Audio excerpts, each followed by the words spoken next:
Guys, you are watching multitasking channel. आज का chapter है हमारा 15 आर एनवायरनमेंट बोर्ड के पॉइंट ऑफ व्यू से। आर एनवायरनमेंट में सबसे इंपॉर्टेंट जो टॉपिक है मैं वो बताते जा रही हूँ साथ साथ। पहला है इकोसिस्टम की डेफिनेशन। इकोसिस्टम क्या होता है? इकोसिस्टम का है हमारा जो इंटरेक्टिंग ऑर्गेनिजम्स है in an area together with the non living constraint. यानी कि अगर मैं हमारी बात करूँ, यानी कि हम हो गए लिविंग बींग्स में आ गए और नॉन लिविंग बींग्स में हमारे फॉरेस्ट आ गए, पॉन्ड आ गए, तो हमारे इनके साथ क्या है, कनेक्शन है। ठीक है, तो इसी को हम मिला के कह देते हैं इकोसिस्टम। यानी कि नॉन लिविंग बींग का भी कनेक्शन होता है लिविंग के साथ। ये अब जो इकोसिस्टम हमारे टू टाइप्स के होंगे, natural ecosystem and the artificial ecosystem. Natural ecosystem है वो जो खुद बना है, जैसे कि फॉरेस्ट, लेक, ओशियन, ये खुद बने, ये हमने नहीं बनाए हैं। ठीक है, और आर्टिफिशियल होते हैं जो हमने बनाया, मैन मेड जो होते हैं, यानी कि हम कह सकते हैं एक्वेरियम इसका सबसे अच्छा एग्जाम्पल हम देख सकते हैं। उसके बाद क्वेश्चन आ सकता है कंपोनेंट बताओ इकोसिस्टम के क्या होंगे। तो दो कंपोनेंट है, एबायोटिक एंड बायोटिक। एबायोटिक में कौन सी चीज़ें आती है हमारी? नॉन लिविंग इसके अंदर आएंगे हमारे लिविंग थिंग्स। ठीक है, लिविंग में देखो, नॉन लिविंग में कौन से, जैसे एयर, वाटर एंड लैंड, ये क्या है हमारे नॉन लिविंग है, सांस नहीं लेते हैं चीज़ें। अब ये क्या हमारे लिविंग है, प्लांट, एनिमल्स। इनको हम तीन में जैसे डिवाइड कर दिया, producer, consumer and decomposers. Producers हमें पता है कौन होते हैं, हमारे ग्रीन प्लांट्स होते हैं। कंज्यूमर्स में हमारे ये आ सकते हैं चारों, और एक है हमारा डिकम्पोजर्स। ठीक है, जो डिकम्पोज करता है। डिकम्पोजर्स की डेफिनेशन इंपॉर्टेंट है, इसकी डेफिनेशन जरूर कर लेना। ठीक है, एबायोटिक और बायोटिक की डेफिनेशन कर लेना, क्या होता है ये मैंने समझा दिया उधर। प्रोड्यूसर्स जो होते हैं हमारे ग्रीन प्लांट्स होते हैं, और ब्लू ग्रीन एल्गी भी होती हैं जो अपना खाना खुद बनाती हैं यूजिंग एबायोटिक कंपोनेंट का यूज़ करते। एबायोटिक कंपोनेंट्स क्या होते हैं हमारे? नॉन लिविंग कंपोनेंट्स, यानी कि फोटोसिंथेसिस का यूज़ कर रहे हैं। ठीक है, क्योंकि प्लांट फोटोसिंथेसिस कर रहे हैं। फोटोसिंथेसिस क्या चीज़ है हमारी? नॉन लिविंग, उनका यूज़ करके बना रहे हैं। ठीक है, कंज्यूमर्स क्या होते हैं, जैसे कि इसके अंदर हमारा इंक्लूड करते हैं एनिमल डिपेंड ऑन प्रोड्यूसर्स पे डिपेंड करते हैं, डायरेक्टली भी और इनडायरेक्टली भी फॉर देयर फूड पे। ठीक है, ये यानी कि किस पे, हमारे पौधों वगैरह पे डिपेंड करा है, उनका खाना पौधे हो गए ऐसे, इनको हमने इसमें डिवाइड करा हुआ है, ये देख लेना, ये इंपॉर्टेंट है।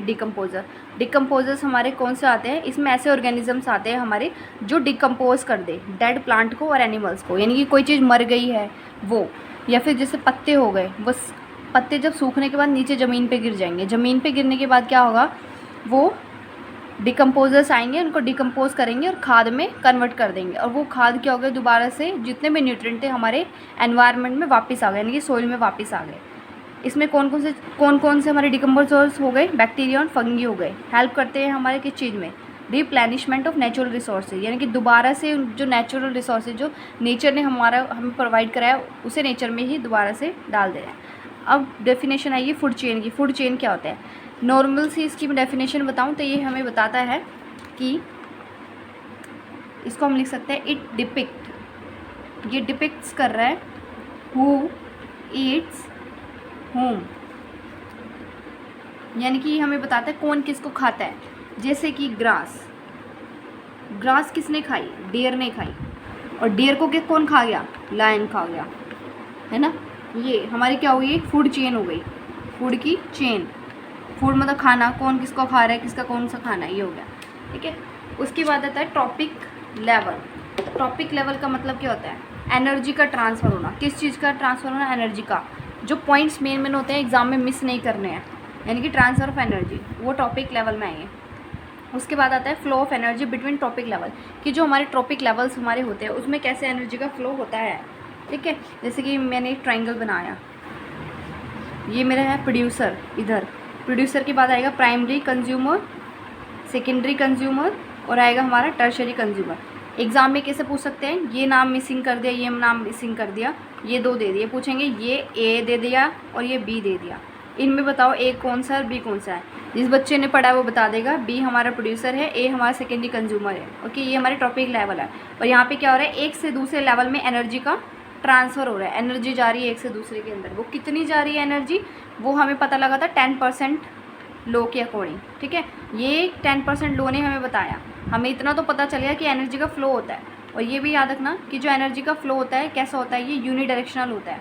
एनर्जी का फ्लो यूनिडायरेक्शनल, ठीक है, यूनिडायरेक्शनल होगा ये, यानी कि एक ही डायरेक्शन में जाएगा।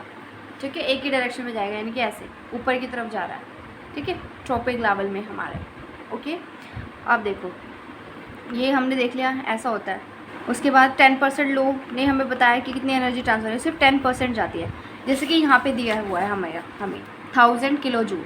पेपर में हो सकता है तुम्हें ये दे दिया, पूछ लिया इसके बाद कि बताओ कितनी एनर्जी लोगे, तो कैसे निकालेंगे, 10% में, यानी कि 1000 का 10% करना है हमें। 10% का मतलब क्या हो गया, हमें 10% का मतलब हो गया 10 ये हो गया हमारा 1000।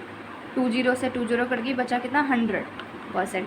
अब इस 100 का भी हमें क्या करना है, 10%, ये 10% को हटाने के नीचे हम 100 लगाएंगे। किसका निकालना है हमें, इसका निकालना 100 का, मल्टीप्लाई में 100 कर देंगे, 100 से 100 गया, 10 बचा, ये आ गया 10, ठीक है, ऐसे निकाला। फिर हमें दोबारा से जैसे कि 10 किलो जूल का निकालना है, 10% कितना होगा इसका, 10% को हम कैसे लिखते हैं, 10/100।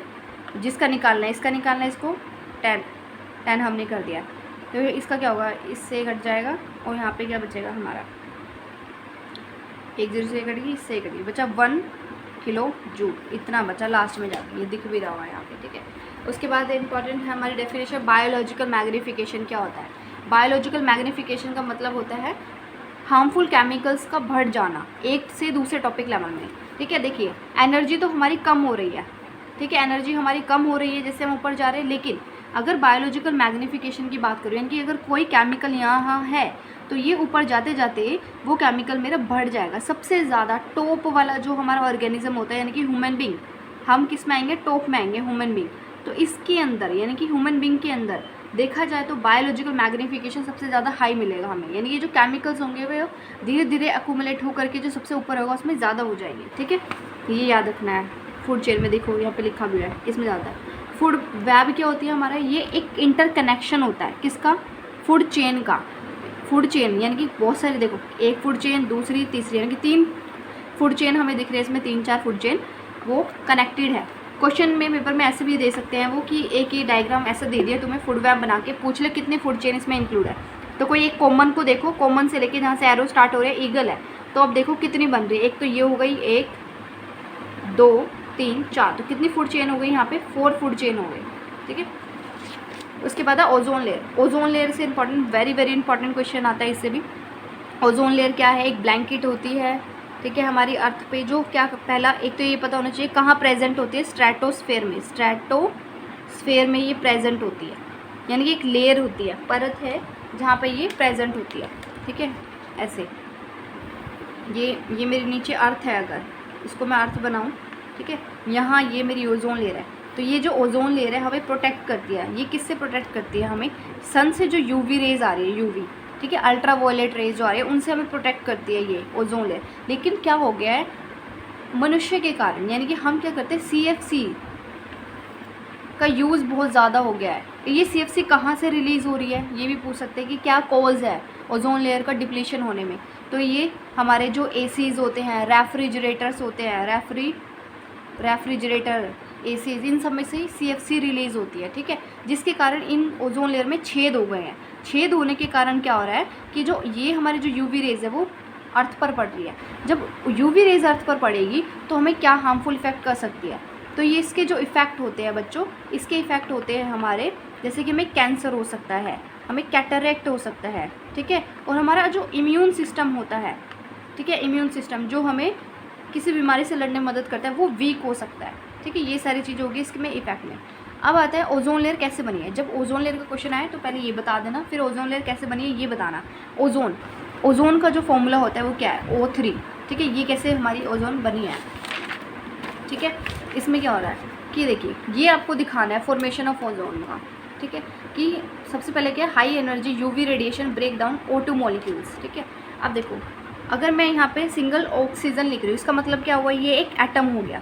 इसी की जगह मैंने यहाँ पे लिख दिया O2, यानी कि यहाँ पे 2 ऑक्सीजन है, इसी को 2 ऑक्सीजन को मैंने बोल दिया मॉलिक्यूल, ठीक है। जब भी कोई सिंगल प्रेजेंट होती है उसको हम एटम बोलेंगे, जब उसके साथ कोई है तो हम मॉलिक्यूल बोलेंगे। जैसे कि मैं अगर अकेले हूँ तो मैं बोलूँगी कि मैं जो हूँ मैं अकेले हूँ, मेरी फ्रेंड आ जाती है साथ में तो मैं बोलूँगी मैं मेरी फ्रेंड के साथ हूँ। तो ये मॉलिक्यूल है यहाँ पर, और ये क्या है, एक एटम है, ठीक है।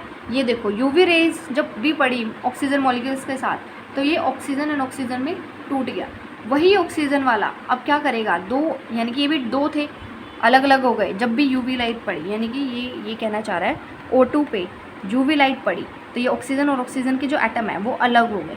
जब वो अलग हुए, ये जो ऑक्सीजन हुआ मेरा वो कंबाइन कर जाएगा, किसके साथ कंबाइन कर जाएगा, इसको हम यहाँ पे हटाते हैं, इसकी जो ऑक्सीजन था मेरा ये वाला, और यहाँ से जो ऑक्सीजन मेरा आया ये दूसरे ऑक्सीजन के साथ कंबाइन करके O3 बना लेगा जो मेरी ओजोन होती है। अब ये O2 मेरी कहाँ से आई, ये जो मेरे जो एनवायरनमेंट है ना, हम जो सांस ले रहे हैं वो ऑक्सीजन इस फॉर्म में हमें अवेलेबल मिलेगी, ठीक है। ये हम क्या करते हैं, ब्रीथ कर रहे हैं, सांस ले रहे हैं इससे हम, ठीक है। ये ऑक्सीजन इसके साथ हमारा कंबाइन करेगी जो यूवी लाइट से टूटी है ऑक्सीजन, और ये हमारी कहाँ से मिल रही है, क्योंकि एक ऑक्सीजन थोड़ी ना प्रेजेंट है हमारे एनवायरनमेंट में, बहुत सारी ऑक्सीजन हम सांस लेते हैं, ठीक है। तो ये वाली उसके साथ कंबाइन करके O3 बना लेगी, वही मेरी ओजोन लेयर बना लेगी। इसमें डिप्लीशन के लिए यही पढ़ लेना कि डिप्लीशन ऑफ ओजोन लेयर के लिए हमने क्या क्या रूल बनाए गए हैं, वेरी वेरी इंपॉर्टेंट है, वेरी इंपॉर्टेंट, ठीक है, बहुत ज़्यादा इंपॉर्टेंट है, इसको ज़रूर देखना। किससे क्या है, CFC की फुल फॉर्म देखना, क्लोरोफ्लोरोकार्बन हो गया, कहाँ यूज़ हो रहा है, रेफ्रिजरेटर में, ACs में, फायर एक्सटिंग्विशर में, एरोसोल स्प्रेज में हो रहा है। UNEP की फुल फॉर्म देख लेना, क्या है ये एक क्या बनाया गया था कि जो ओजोन लेयर में छेद हो रहा था उसके लिए कि भाई कम से कम हम स्टॉप करें, CFC का यूज़ जो हम कर रहे हैं उनको कम कर दें, इसके लिए बनाया गया। एक क्वेश्चन ये है गार्बेज डिस्पोजल में, ये क्वेश्चन भी बहुत पूछा जाता है, बायोडिग्रेडेबल और नॉन बायोडिग्रेडेबल वेस्ट, इनके लिए इनकी डेफिनेशन पढ़ लेना। बायोडिग्रेडेबल वेस्ट वो होता है जो डिकम्पोजर्स के थ्रू डिकम्पोज हो जाए, ठीक है, और ये नहीं होता डिकम्पोज, प्लास्टिक, पॉलीथीन, ये सारे, ठीक है। और क्यों नहीं होता, देखिए, करने के लिए जो डिकम्पोजर्स हमारे कौन होते हैं, जो डिकम्पोज कर रहे हैं किसी भी चीज़ को, डेड प्लांट या फिर रिमेन बॉडी का पार्ट जो बच गया है, ठीक है, तो ये क्या करता है, वो माइक्रो ऑर्गेनिजम्स होते हैं। माइक्रो ऑर्गेनिज्म क्या होता है, छोटे छोटे ऑर्गेनिजम्स, ऐसे बैक्टीरिया होते हैं जो हमें नहीं दिखाई देते हैं आंखों से, तो वो क्या करते हैं, ऐसा एक केमिकल रिलीज़ करते हैं जिसके थ्रू, केमिकल हम बोल सकते हैं, एंजाइम हम बोल सकते हैं, ऐसी चीज़ वो अपने अंदर से रिलीज़ कर रहे हैं जिसके थ्रू वो बायोडिग्रेडेबल सब्सटेंस को क्या कर देंगे, डिग्रेड कर देंगे, ख़त्म कर देंगे, खाद में कन्वर्ट कर देंगे। ये मेथड्स बहुत ज़रूरी है, मेथड देख लेना। बायोगैस प्लांट, ठीक है, sewage treatment plant, land filling क्या है, कंपोस्टिंग, रिसाइकलिंग एंड रीयूज़, ये देख लेना, ठीक है, बहुत ज़रूरी है। बायोगैस प्लांट का कहाँ यूज़ करें, ये भी क्या होता है, हमारे बायोडिग्रेडेबल वेस्ट होते हैं, इनको can be use in biogas plant में हम यूज़ करते हैं टू प्रोड्यूस बायोगैस और मैन्योर, ठीक है, बायोगैस बनाने में और खाद बनाने में यूज़ कर रहे हैं। सीवेज ट्रीटमेंट प्लांट हम कर रहे हैं, क्लीनिंग ट्रीटमेंट में यूज़ करते हैं, साफ़ सफाई जो हम पानी वगैरह को साफ़ करना हो तो उसके लिए हम ये ट्रीटमेंट करेंगे। लैंड फिलिंग करते हैं हम, यानी कि जो कूड़ा करकट वगैरह हो गया उसको हम बुलडोज़र के थ्रू, जैसे आपने देखा होगा किसी एरिया में वो दबा देते हैं उसे, कॉम्पोस्टिंग हो गया, खाद में कन्वर्ट करना। रिसाइकल कर लेना, रिसाइकल हम नॉन बायोडिग्रेडेबल सब्सटेंस को कर सकते हैं। रीयूज़ हम दोबारा से यूज़ कर लेना आइटम्स का, न्यूज़पेपर्स वगैरह हो गए। ये हमारा इस चैप्टर से ये चीज़ें हैं जो इंपॉर्टेंट है, निकाल ले। इसमें देखो ये कुछ क्वेश्चन है इस चैप्टर से related, which of the followings are biodegradable, कौन से बायोडिग्रेडेबल है इनमें से, तो वूल और लेदर है, ठीक है, लेदर शू, अर्थन पॉट कहते हैं मटके को, ठीक है, jute bags, tomato leaves and wool, ये सारे के सारे हमारे क्या होते हैं, बायोडिग्रेडेबल होते हैं, याद रख लेना इन सबको। उसके बाद क्वेश्चन आया था ये वाला 2013 में क्वेश्चन आया है जिसमें पूछा था कि एक्सप्लेन करो हाउ डज मेकिंग ऑफ कुल्लर्स, जो भी कुल्लर होते हैं जैसे कि जो मिट्टी के छोटे छोटे बना देते हैं ना, जिसमें चाय भी पीते हैं ग्लास टाइप में, वो कैसे अफेक्ट कर रहे हैं हमारे एनवायरनमेंट को। ये हमारे एनवायरनमेंट देखो, इनको बनाने के लिए बहुत सारी सॉइल चाहिए, चिकनी मिट्टी चाहिए, वो कहाँ से लाएंगे, तो उससे क्या होता है हमारे एनवायरनमेंट में इफेक्ट होता है जो कि बहुत ईजी नहीं है इसको डिस्पोज भी करना। ये 2 नेचुरल इकोसिस्टम के नाम देख लेना कौन कौन से होता है, temperate forest, grassland, lake, tropic forest, ocean. एक मैं आपको टिप दे दूं, एग्ज़ाम में बैठने से पहले तो है ही, लेकिन अभी जो आप प्रिपरेशन कर रहे हो उसमें जो आपके NCERT बुक के क्वेश्चंस हैं, जो बीच के जो क्वेश्चंस हैं वो ज़रूर करके जाएं, क्योंकि आपको देखा होगा आपने मैथ्स का जो पेपर हुआ है आपका, उसके अंदर एग्जैक्ट वही क्वेश्चन आए हैं जो तुम्हारी बुक में थे, एग्जाम्पलर उठा के उन्होंने दिए हुए हैं। तो ये गलती अब साइंस के पेपर में ना करें कि बुक से ना पढ़े, कहीं से भी आप पढ़ रहे हो तो पहले बुक का अपना कंप्लीट करें, जब बुक का हो जाए तब अदर क्वेश्चन पे जाएँ आप, ठीक है। अब इसमें ही दिया गया था ये वाला लेक का, ये भी इंपॉर्टेंट है, देखिए आगे question, what is an ecosystem, क्या है उसका 2 मेन कंपोनेंट बताओ। फिर है why we do not clean, देखिए हम अपने पॉन्ड और लेक होते हैं नेचुरल बने हैं, इनको तो क्लीन नहीं करते, लेकिन एक्वेरियम जो घर में होता है मछलियों के लिए, हम उसको तो बड़ा क्लीन करना पड़ता है हमें, क्योंकि वो आर्टिफिशियल है और हम उसमें प्रोवाइड करा रहे हैं वो फैसिलिटीज़ अपनी फ़िश के लिए, ठीक है। तो इसके लिए हमें उसको क्या करना पड़ता है, साफ़ करना पड़ता है, प्रॉपर साफ़ सफाई चाहिए होगी इसमें। ये क्वेश्चंस हैं जो 2020 में पूछे गए हैं, ठीक है, what is mean by topic level in a food chain में टॉपिक लेवल क्या है, इसकी डेफिनेशन बताओगे आप। फिर उसके बाद इसमें बताना है कि कंस्ट्रक्ट करना था एक टेरेस्ट्रियल फूड चेन बनानी है, यानी कि फूड चेन बनाने का क्वेश्चन आ सकता है, फूड चेन बनाओ। टेरेस्ट्रियल मतलब ज़मीन पे रहने वाली फूड चेन बनानी, जैसे ग्रास को किसी ने ग्रास अफर ने, ग्रास को किसी ने फ्रॉग ने, फ्रॉग को कौन खा गया, बाद में स्नेक खा गया बेचारे को। अब क्या हो गया, यहाँ पे 4 टॉपिक लेवल्स का हमने बोला था, 4 हमने बना दिए, ठीक है। ये हमारा प्रोड्यूसर हो गया है, ये हमारा प्रोड्यूसर हो गया, ये प्राइमरी कंज्यूमर हो गया है, सेकेंडरी कंज्यूमर, ये वाला टर्शरी। 4 से ज़्यादा जाएंगे नहीं क्योंकि एनर्जी ट्रांसफर नहीं हो सकती है, ठीक है। ये और हमेशा याद रखना एनर्जी फ्लो कैसा होता है, यूनिडायरेक्शन, एक ही डायरेक्शन में। ये डायग्राम है, ये भी 2020 में आया है, देख लेना। टेरेस्ट्रियल है तो यहाँ पे क्या आएगा, एक टेरेस्ट्रियल ज़मीन पे रहने वाले, एक एक्वेटिक पानी में रहने वाले। इकोसिस्टम की डेफिनेशन बोला है, डेफिनेशन लिखोगे। कंपोनेंट बायोटिक और कौन सा होता है, एबायोटिक, ठीक है। फिर बायोटिक से क्या होगा, हमारे बायोटिक वाले कौन से होंगे हमारे, लिविंग, तो लिविंग में हमारे कौन से आएंगे ये बताना है, ठीक है इसमें। और यहाँ पे एबायोटिक में कौन से आने हैं वो बताओगे, ठीक है। Thank you so much. इससे यही क्वेश्चन बनते हैं, आप प्रैक्टिस कर लीजिएगा। और नहीं आता आपको कुछ भी चीज़ समझ में, इसमें फुल फॉर्म ओजोन लेयर वाला क्वेश्चन अच्छे से करना, क्या उसमें वो बताया गया है, प्रोटोकॉल वाला, क्योटो प्रोटोकॉल की क्या है, ठीक है।